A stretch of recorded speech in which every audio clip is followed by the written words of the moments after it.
Sweetheart! Bagong ligo ako ngayon.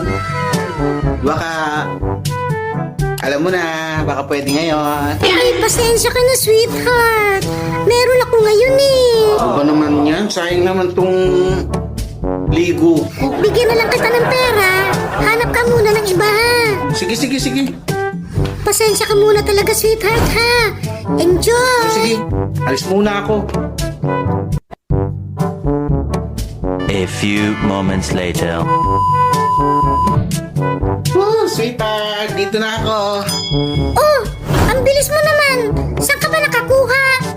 Eh, yun, nadanan ko si Kumare. What?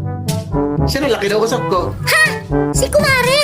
O sige, akin na yung pera. Eh, hindi pwede, binayad ko na sa kanya eh. Ano ka ba? Eh kung si kumpare nga pag pumupunta dito libre. Tapos ikaw magbabayad kay Mare.